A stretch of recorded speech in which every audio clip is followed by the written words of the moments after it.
Piaget was very interested in how you produce structures that enable you to regulate yourself, because you're like a kind of a colony of strange sub-animals that have to figure out how to get along so that you can sort of be one thing. You kind of learn that, I would say, between the ages of 2 and 4 as you're being socialized. You know how erratic 2-year-olds are. I mean, they're a blast, and it's partly because they're erratic. It's like they're unbelievably happy, and then they're unbelievably hungry, and then they're really hot, and then they're really upset and crying, you know, and then they're really scared. It's like, and all of that's just untrammeled, and so it's really fun to be around them, especially when they're happy, because they're so happy that it's just, you know, you don't ever get to be that happy. And so it's nice to be around a 2-year-old because you can kind of feel that again, you know. And one of the horrible things about being a parent is that you spend a tremendous amount of your time making your child less happy. And the reason for that is that positive emotion is very impulsive, you know, and you know, because everybody says, well, you should be happy. It's like, well, no, when you're happy you're actually quite stupid. And so because happiness makes you impulsive, happiness says, hey, things are really good right now, get what you can while the getting's good.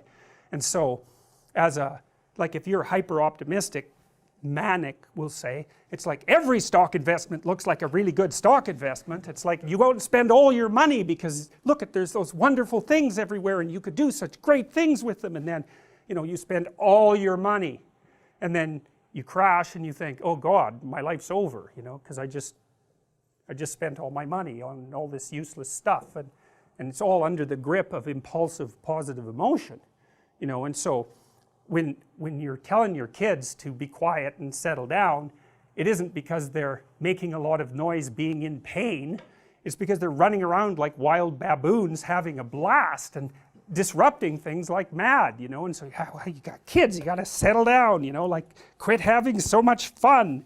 And it's kind of awful that you do that, but you do.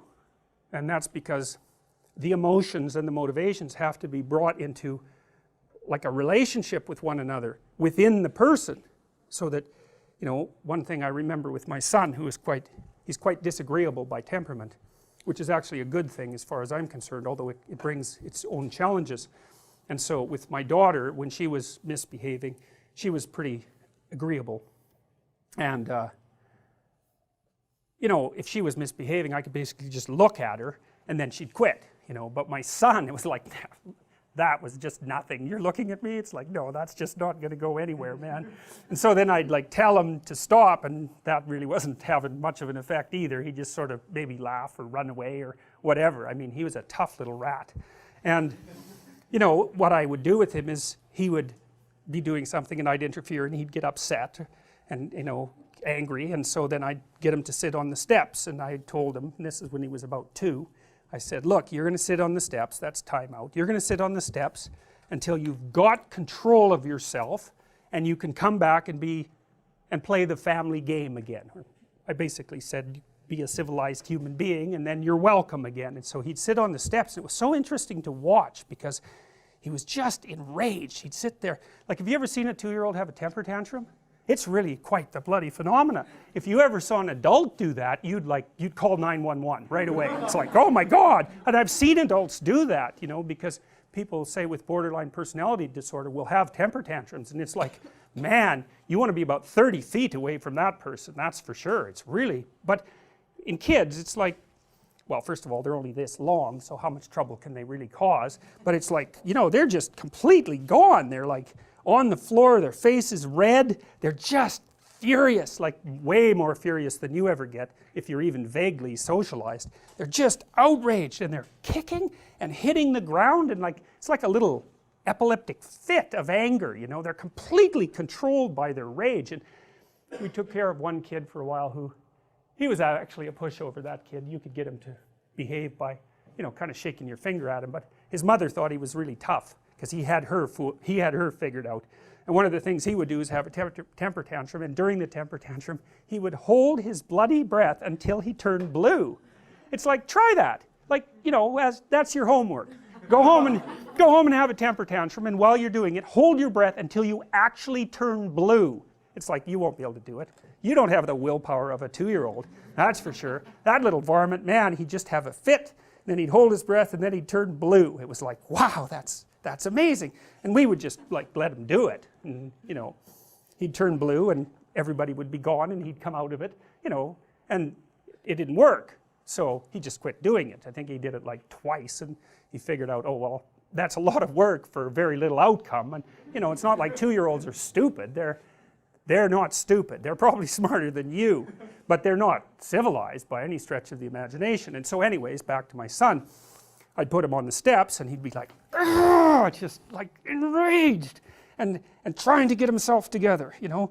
And I'd wait a few, I had a strict rule, which was as soon as you're done, you're welcome again. So it's completely under your control. You get yourself calmed down, you come and talk to me again. If you're calm enough so I like you, then you're welcome back in the family. No grudge, nothing. And so it's harder than you think. Like, people think they like their kids. It's like, don't be thinking that. They're hard to like. They're little monsters, and they're very, very pushy and provocative. And so lots of parents do not like their children, and they do terrible things to them their whole life. So it's no joke, and it's very common. And you know, that was Freud's observation, fundamental observation, that a lot of psychopathology is rooted in the family, and you can be sure of that.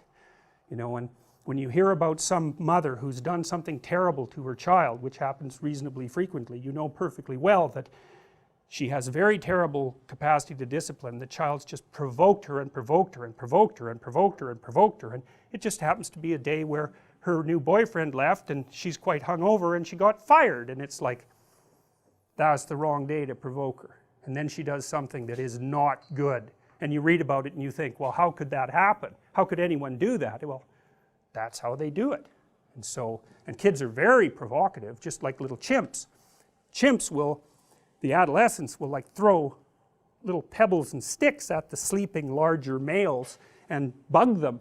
And that teasing, which it is, that teasing turns into full-fledged dominance challenge behavior once the adolescent males get big enough to do it.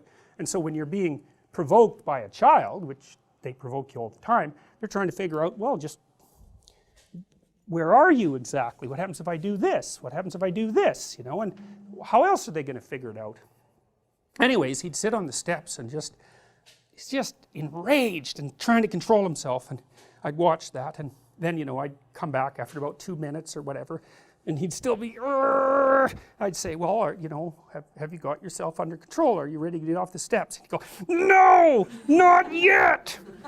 And then, you know, he'd get himself under control, and then he'd come back and, you know, he'd be contrite, and then I would like him right away, you know. You got to watch that, you know, because you don't like being dominated by a 2-year-old. No one does. And so if the child hasn't mastered himself and started to act in accordance with the prevailing social norms, you won't like them. Well, you think, oh yeah, I will, because, you know, I'm a good person. It's like, no, you won't, and no, you're not a good person, so don't be thinking about that at all. It's just not true. So when he was contrite, then he'd come, and then, you know, we just go on like nothing had happened, because that's what you want to do, right? As soon as you get compliance, especially if the compliance is in the best interest of the child, you want to reward it instantly, right? That's the right thing to do, because so then, and you could just see him gaining control over himself. And so really what was happening is in his mind, in his brain, we'll say, there was a war between the psyche, the ego, that was starting to become integrated, you know, and starting to become a continuous person, an identity. And it's fragile in 2-year-olds, and it can be disrupted all the time, and it is. That's why they're so hyper emotional. It's fragile, that little ego, and it doesn't have a lot of power. And so what you want to do is reward it when it wins.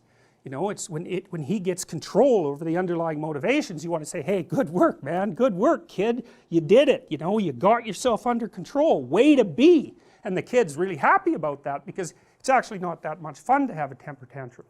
It's exhausting, you know, it takes you over.